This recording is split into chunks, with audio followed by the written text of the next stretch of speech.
Today is a historic day for the Berkeley campus. The announcement made before a packed hall on February 1st was unprecedented in its scope and ambition.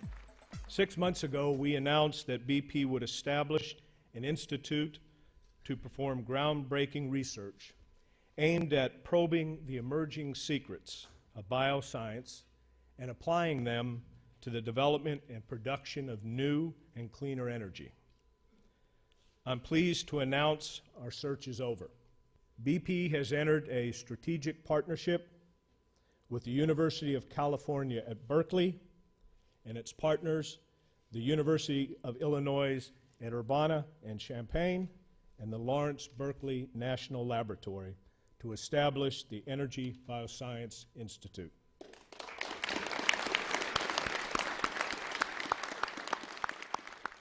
BP will invest $500 million over the next 10 years in the Institute and its programs. The Energy Biosciences Institutes will perform groundbreaking research aimed at the production of new and cleaner energy. We believe it will become the hallmark for excellence in energy bioscience, and it will indeed create an energy bioscience discipline.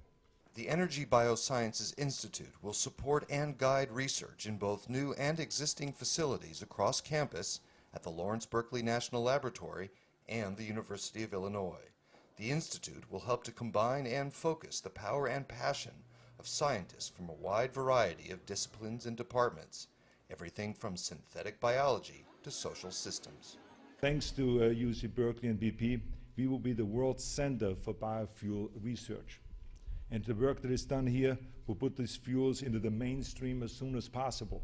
Because California is not waiting. We are not waiting for clean energy revolution. No, we are actually the leaders. We are the leaders in that revolution. For UC Berkeley Chancellor Robert Birgeneau, the new institute's location is perfectly suited to its purpose. We are especially pleased that BP has chosen to partner with two preeminent and leading public, and I underline public, universities, together with the Lawrence Berkeley National Laboratory. Addressing the major problems that face our society is our public mission. This energy research effort will continue our legacy of excellence in research, teaching, and innovation in service to our state, our nation, and our world. This is our generation's moonshot. On this special edition of Bear in Mind, Chancellor Birgeneau delves into the details of the Energy Biosciences Institute. He'll be joined by Vice Chancellor for Research, Professor Beth Burnside, the Director of Berkeley's Renewable and Appropriate Energy Laboratory, Professor Dan Kamen, and then, in the program's second segment, Professor Steve Chu, Director of the Lawrence Berkeley National Laboratory. So Beth, before we talk about the future of the Energy Biosciences Institute, let's talk about the past, how all this came about, the amazing timeline, the extraordinary cross-campus planning and consultation, and all the work that went into winning this global competition. Well, the campus and Lawrence Berkeley Lab were very excited to hear about this proposal because it came on a context of having been developing the Helios project for some time. So there had been a lot of thinking about alternative energy strategies going on around the campus, and this presented an extraordinary opportunity to get resources to really do a big thing in the biofuels approach. And so we gathered together, we started meeting this was announced last summer, we started meeting in, I think, September every week. Gathered a group of, 10 or 12? Just about that, yeah. 10 or 12 scientists that put together the scientific program. And it was iterative. It would come in with a rough draft and then it would disappear and then come back in again. It was like watching some giant mind soak it up and spit it back out in a much more sophisticated version. And so over the sequences, it really generated a very exciting program, and we got more and more excited about it as we were going. Now, Dan, I know from our many interactions that you live and breathe energy policy. So what's your own sense, first of all, of why our proposal went out? And of course, we're all really interested in what impact its implementation will have on our campus, the state, the nation, and why limit ourselves, the whole planet. Yeah. Well, I was very pleased because our lab at Berkeley has been working for a number of years on biofuels. And the Energy Resources Group has been looking at the energy balance of biofuels, the inputs, the fossil fuel issues, the whole equation of sustainability from water and energy and a whole variety of things. And it was great to see this step take place where we actually are going to get the resources to work on all these issues. And biofuels are complicated because they tie something which hasn't been linked before. And that's our energy system and our ag system. And each one of those is complicated. And together it's more complicated. So you're going to have to really get the time and the space and the resources to think through a lot of interconnected pieces. And Berkeley has always been, I don't think even close, it's always been clearly the best university at being interdisciplinary. My department, the Energy Resources Group, was founded on that principle to bring people from campus, and LBL has done that. And Illinois has a number of very strong pods that are themselves interdisciplinary. BP is an interesting funder because when we wrote our papers on biofuels, it was actually the chief scientist at BP, Steve Koonin, who wrote the commentary, the editorial pieces in the front of Science about our papers on what really is the actual energy balance of biofuels. And no surprise, not all biofuels are created equal. You can make very clean biofuels if you, for example, use cellulosic materials and then distill it in a plant that's run by natural gas or wind. But you can also make fairly ugly biofuels if you use corn, which is very fossil fuel intensive in some cases, and then make that into ethanol in a plant that is run by coal. That's uglier than gasoline, it turns out, on a sustainability metric. And this project is really designed to explore that, and I think BP has had a lot of foresight in terms of picking a partner where there was clearly a constellation of superstars on synthetic biology, chemical engineering, energy systems analysis, but also a place that was going to dig hard and look closely at what are the social implications. And that, I think, is to their credit, and it's to our credit that we have this set of stars here. And that really was a starting ground. The other piece of it, though, was that BP was also very interested in something which I don't think was appreciated much by many people, and that was they wanted to see, and they kept saying over and over again, we need to see an ecosystem of companies evolve. It's not just BP. We want to see lots of startups. We want to see the bioenergy space look more like the biotech space and the IT, information technology space, and to be a place where garage inventors and spin-offs are happening all over the place, of which no single university or company is going to control. And UC Berkeley, Illinois, LBL, and Silicon Valley really generate that space, which I think is unique. And so that really framed why I think we won, and it just opens up doors in areas that we hadn't even thought of before. So one of the other special features of this, which was implicit in what Dan had to say, but he didn't articulate it explicitly, is that besides energy and agriculture, of course, we're now going to bring modern molecular biology to bear on this problem in the joining together of those two important fields. And BP people themselves commented that, of course, we have the whole biotech industry, but that's largely been directed towards health as opposed to energy. And that's, of course, one of the things we think will be very special about this research institute. I wonder if you want to comment on that. Oh, absolutely. I think that it's really seen as an opportunity to apply the kinds of things that have primarily really been directed at medical problems and pharmaceutical problems to trying to address the bioenergy problem. And it's made possible. We have enormous capacity here in the Joint Genome Expression Center, which has the fastest capacity to do gene sequencing in the country, has just sequenced the poplar genome, and is actually dedicated to biocrops for bioenergy crops. And we also have enormous strength in synthetic biology, which is the process in which you can introduce genes into bugs, bacteria, or yeast to make them actually produce a product that you have in mind that they don't normally produce. So the opportunity exists to produce special products along the pathway that might really make breakthroughs in technology for how the pathway toward getting a fuel out the end from growing plants with sunlight on the front end will actually really happen. I think this is actually the right partnership, public university with the public trust in mind, thinking about what are the interesting scientific developments, but also what are going to be the impacts of that. And that's the right foundation to now figure out which fuels work well, and it's going to be different crops for farmers in Iowa or California than it will be in Nigeria or Nicaragua. And we've really got to think through what are the constraints on water, on land ownership, on where those are going to come to market. And this is a place that's got all those interests at heart. And so I think it really is, it's the right constellation and it's the right time to do this. And the relationship with a partner in industry makes it possible to develop things that look promising and evaluate things that look promising in a way that we really don't have the capacity to do on a university campus. I think, in fact, I commented on it in the press conference. I think that it's really quite interesting that a private corporation like BP, whose ultimate goal obviously is to please its stockholders by making a profit, picked a consortium of 3 public institutions, including, all 3, of course, are committed to public service, but we at Berkeley, I'll speak only as Chancellor of Berkeley, other leaders can say the same thing. We indeed have a very deep commitment to public service, and we've ended up partnering with private industry in order to fulfill our public mission. And that's our perspective. Why do you think BP came to the same conclusion? I think one aspect of it is that we're not the easiest date, but we're not the easiest date in a good way, in the sense that we're going to poke and prod and not just the basic science, but also at the systems, engineering and impacts and ethics, and the whole management of biofuels, because land issues, land tenure, land quality are critically important to sustainability, not just on some ecological basis, but also in terms of people around the world, rich and poor. And climate change and the need for energy is going to hurt the poor first.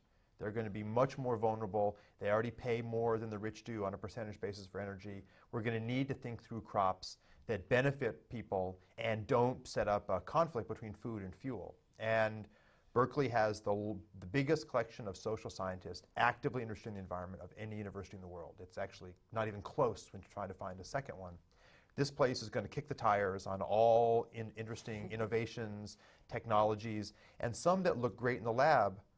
This consortium is not going to bring forward because we are a public university. We are employees of the state. We have a public mission. In fact, I left a private university to come here because that was very important to me. And this is really, it's the right way to vet the things that come out of this operation. I might add that one of the reasons that BP has launched this program is that they really want to focus on interdisciplinary breakthroughs. They think that the new ideas that are going to really change the capabilities of the technology are going to come at interdisciplinary location. And Berkeley, because of its breadth and depth in so many fields, is a real asset for interdisciplinary research. Clearly, this is going to have a huge, salubrious impact on our faculty who are interested in these issues. I'm hearing from both of you. But what about our students, the graduate students and the undergraduates? Are they going to get to participate in this? And will there be new classes and new courses? How is this going to impact education in our student body? Well, absolutely.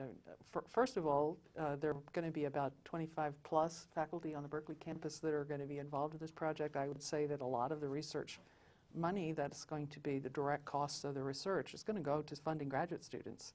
And so it's going to be an enormous source of support for graduate students. Graduate students will then participate in seminars and symposia and various kinds of programs that are really directed, and also directed at undergraduates. We're going to also try to initiate new courses for undergraduates that will draw them into this, and there will be internships for undergraduates.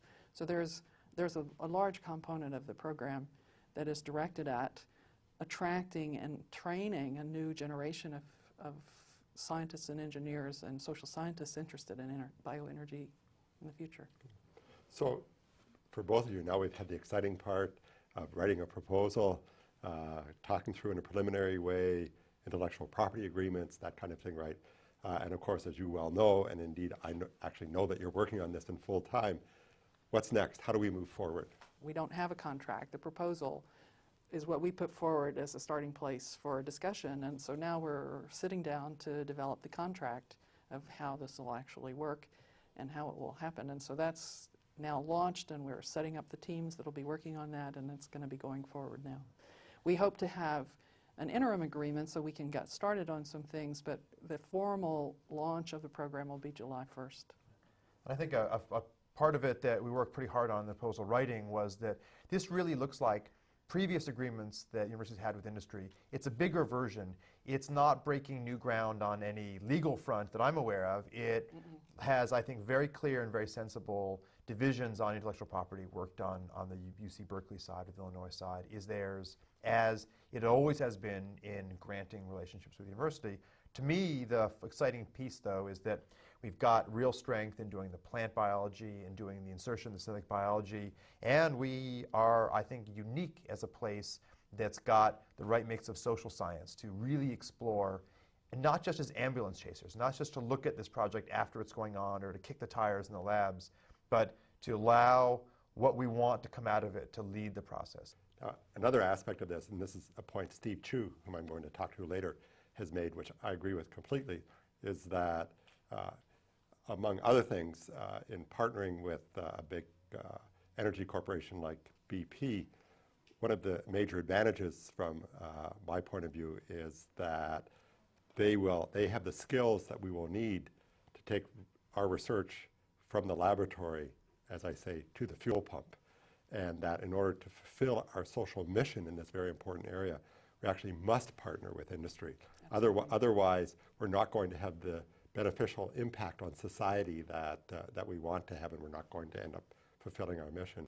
So Beth, as you know, there are many challenges in putting this together, and one of them, especially since it involves a partnership between a public university consortium and industry, is the issues of intellectual property.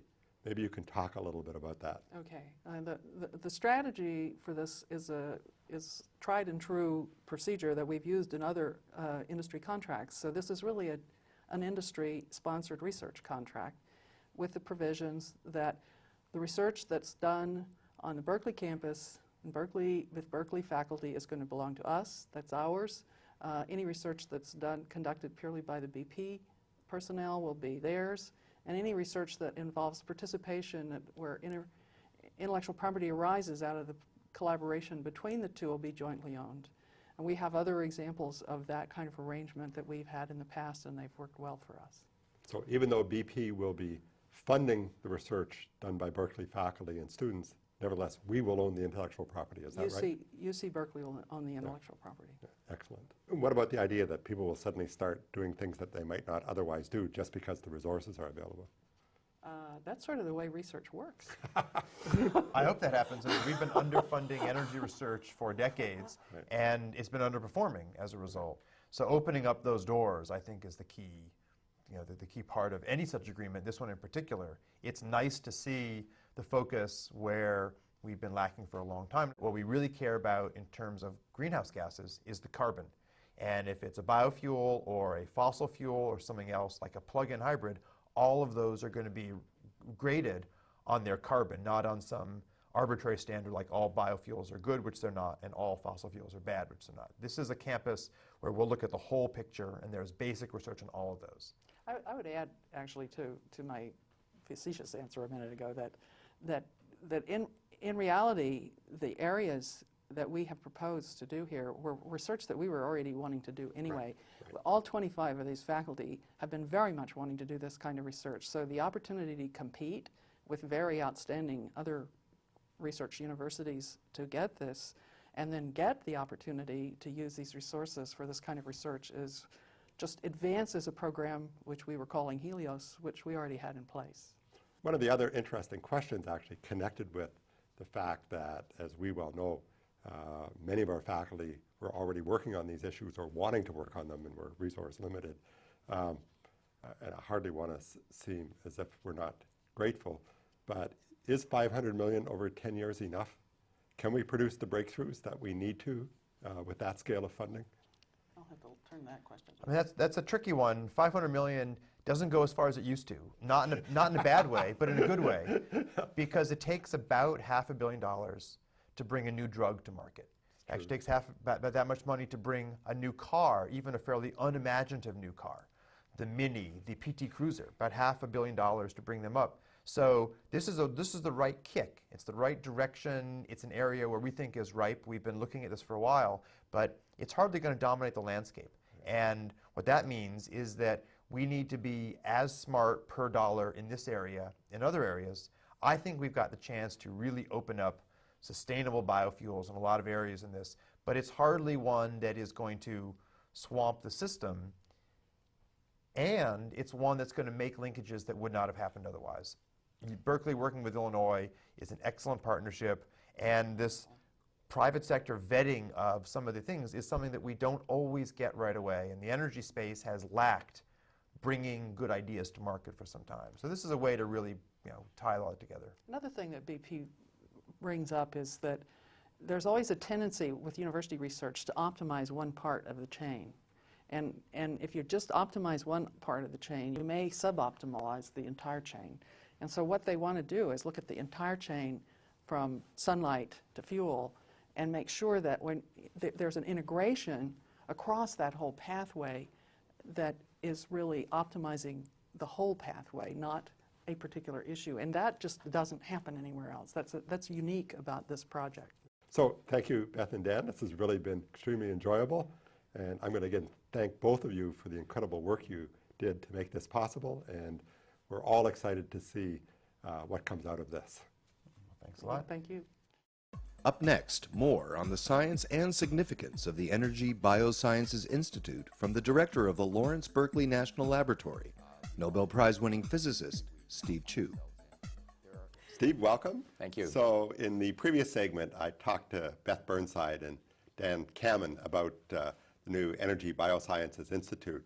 And I'm really interested to hear your opinion of the impact this is likely to have both on and off the campus. What are we looking forward to? This is a great opportunity. There's been a lot of excitement that's been growing over the last several years, and now with partnering with BP, we will have the resources to actually carry out some of the things we want to do in order to help save the world. And so how are we going to save the world? Well, we're going to save the world in part by doing something about the energy problem, and this impacts national security, this impacts economic prosperity, and most important for me, this impacts stewardship of the environment. And in this, creating alternatives to transportation fuels, alternatives for gasoline, this will go a long way to helping this problem. Now, for the Institute itself, in the proposal, and you yourself have been vocal about the fact that EBI should not be just another research institute. So what do you mean by that? And what does that mean? Well, this goes back to what you consider as academic research, where people do research, they train students. This is part of the core of a great research university. But the principal mission there is to train students, create knowledge, and then you go on to the next thing. This is slightly different. Yes, you want to train students and create knowledge, but you also want to solve the problem. And the problem is, how do we get on to a much greener path towards energy? And so this is why it's so important to partner with industries at the beginning. If we don't do that, if we go along in the usual academic path, what happens is that you can get some scholars who go down there, they're aiming for the science paper, the nature paper, and then after that, well, that's someone else's problem. And they don't know how to approach things, they may not know, I should say, how to approach things that could scale properly in an environment, an industrial environment. Okay. Let's talk about the science a little bit, which you've obviously been sort of thinking about deeply for several years now. So not the whole environmental scene, but let's stay within the purview of EBI. What scientific approaches do you think are most likely to be successful, and where should the initial investment in the science be? Well, this is an opportunity to look at the way we're doing it today, which is using sugars or starches, primarily sugarcane or corn, to take that sugar or starch, appeal to a 5,000-year-old technology, break down these slightly more complex sugars, and simply ferment it as you would ferment beer. The trouble with that is that these sugars and starches aren't the highest yielding type of plants that we know about. It's much better to grow grasses, essentially weeds, that can grow much more rapidly, far less water, far less soil erosion. As an example, you compare a miscanthus plant to corn, and there's 1/100th of the soil erosion, 1/8 of the nitrogen. What is miscanthus? Miscanthus is a weed that, in fact, this strain that it's essentially a rapidly growing grass. Okay. That it's indigenous in the United States. I think originally it might have been from Asia, but it's been in the United States for 50, 80, 100 years, something of that nature. And it grows like a weed. And so then the idea with this grass is... So the idea is that this grass grows much, much faster than the other type of plants that we grow for food. And it requires much less water. It requires much less fertilizer. These are all good things. This is an unimproved crop, but even with simple breeding, we think we can make this much better. Then finally, then you take that grass, and the bottleneck right now, the primary bottleneck is how do you convert this cellulosic material into ethanol or into some other biofuel? And right now it costs, and the estimates vary, but somewhere between 2 to 2.5 times more than turning a starch like corn into ethanol. Okay. I think it would be helpful for the viewers if you expand a little bit on the public-private and why, in order to achieve our goals, partnering with a large energy company is really central to our strategy. Well, the exact details are currently being negotiated, but the issue is if BP wanted something where they would want to lock in all the intellectual property and own it all, they would not have partnered with a university. All the universities they asked have pretty strict guidelines on what should be open. For example, graduate students simply cannot work on any proprietary information. That defeats the whole purpose of training graduate students and, quite frankly, postdocs. So what I believe they see is that there's a lot of precursor research that benefits by being open. So BP realizes it can't really solve all the problems that it faces. And so you want it to be open research. They want to be in the midst of this open research that is really open to the entire world. And then later on, as things develop, yes, there might be some proprietary things, but the core of it would have to be open, and I think that's why they came and wanted to partner with a university. Yeah. So let's also look at it from our perspective, both Lawrence Berkeley Labs and UC Berkeley's, and implicitly University of Illinois. One obvious benefit of this is that, and specifically of partnering with BP, is they have the kind of resources that we really need to work on this problem properly. Right. This goes back to what I said before about this is not just academic research. We're trying to solve the problem. The problem is this energy problem. We've got to get greener forms of energy out there. We want to break the oil dependency we now find ourselves in.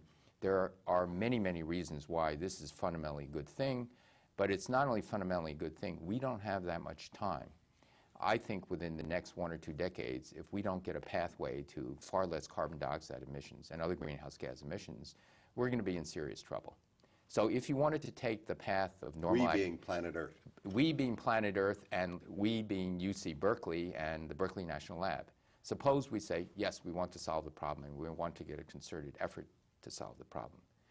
If we did it the normal academic way, meaning you do your research, you publish it in papers, you go on to the next thing, you hope someone picks it up, this is going to go too slowly. So at the get-go, you want to partner with private institutions, not a private institution, but private companies that can tell us, no, this approach won't go right. It's not going to scale right.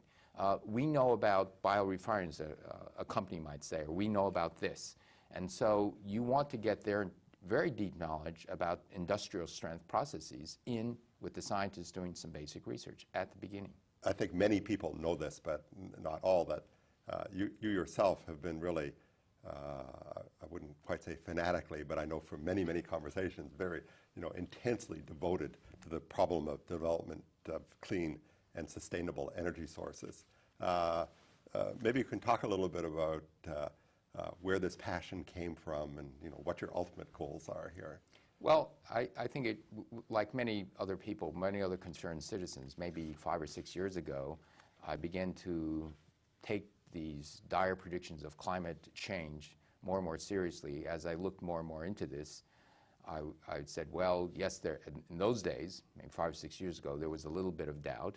But as I looked into it more and more and began to read about it, I said that even if there's a 30% chance it might be wrong, or 40% chance. In fact, it's irrelevant whether it's a 50% chance some of these predictions are true or an 80% chance. It becomes prudent risk management to take some of this stuff very seriously. It's like fire insurance, except the probability that your house will burn down might be 60%. So under those circumstances, everyone would insure their house against fire. it's the same thing here. Then when the opportunity to lead the laboratory came about, I began to think, well, here's a great institution in partnership with Berkeley can really make a difference. And what it required is you get the brilliant staff scientists and faculty members in these two institutions interested in the problem. And could they, or would they be willing to shift their career in order to attack this? That's beginning to happen. So they've now taken ownership of this. This is wonderful. So one of the features of this, of course, is that it's a very robust partnership between the laboratory and the campus, and then now the campus plus University of Illinois at Urbana-Champaign. And I think both of us would agree that both for this problem and there are other areas where we can see that taking advantage of the strengths of both institutions, we can do things that really very few other national laboratory / university partnerships can do in the country. Oh, I absolutely agree with that. Right. And so we'll have to see what our next great venture can be beyond this one. But I guess we have a little bit of work to do here first. Yes, but the probability that we can deliver things is very high. I think there's a lot of enthusiasm. There are a lot of brilliant people. This is the beginning of the means in order to get it done. Right. So I've been meeting with students, especially undergraduate students, but also graduate students, and I can say certainly here on campus, there's an extraordinary level of excitement about this, and I think many of our students, undergraduates and graduates, are going to want to figure out how can they get involved in this. So what do you think about the impact on our students, both undergraduate and graduate? I think it's wonderful. I'm getting deluged by emails personally. I've heard you talk, or they would write, and what can I do to help? This is very exciting for a number of reasons. First, there's a real sense of idealism. What can I do to help? And the future always lies with our young people and our students. And so a lot of students are saying, I want to help. In fact, this is a draw to get them into science. Science ultimately is really for societal good. Of course, it's basically intellectual curiosity, but beyond that, if applied correctly, it can do a lot of societal good. And so it's wonderful that these students are excited about this. We have to get a mechanism to get them engaged. Right now, there's no real structure to actually say, yes, come join us and start as undergraduates in summer projects or in a research course. Right. No, and we'll work on that. In fact, interestingly, more broadly, whether it's global poverty or the environment, et cetera, or other issues, but issues which cut across traditional departmental lines. One of the things we're dealing with in real time now on the Berkeley campus is how do we get this into the educational program and how do we get students engaged? And so I think this is going to probably play a lead in our attempts to reformulate how we do undergraduate and even graduate education here at Berkeley. So it's really a remarkable opportunity which will have impact, which will go well beyond a sustainable environment and may impact how we do education in public universities. What I really like about this is there's a lot of idealism, and now you're giving these students a reason why they want to learn these things. And if you think about global poverty, global health, and the energy problem, these are so intertwined. Without access to energy, you essentially don't have access to modern communications.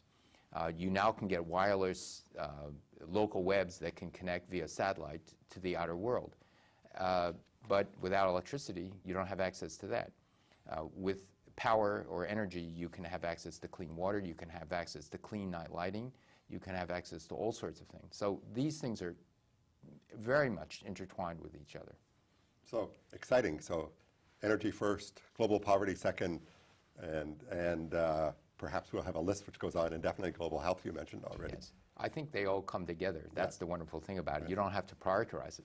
Right. And I think this is a way in which this program is well matched to a public institution, especially one like Berkeley, which has had a historic commitment to public service and to social justice. And we can't imagine a better avenue for idealism about those two, social justice and public service, than solving the energy problem. Right. And on the flip side, I mean, people get motivated by all sorts of things. If you did nothing about clean energy and the climate did change, there are predictions, for example, that disease is borne by moisture and temperature. The prime example is malaria. There are predictions that the deaths in malaria could double or triple. There are predictions that as the glaciers deplete, the slow, steady sources of water might go away. And so in the rainy season, you get floods, and in the dry season, you have droughts.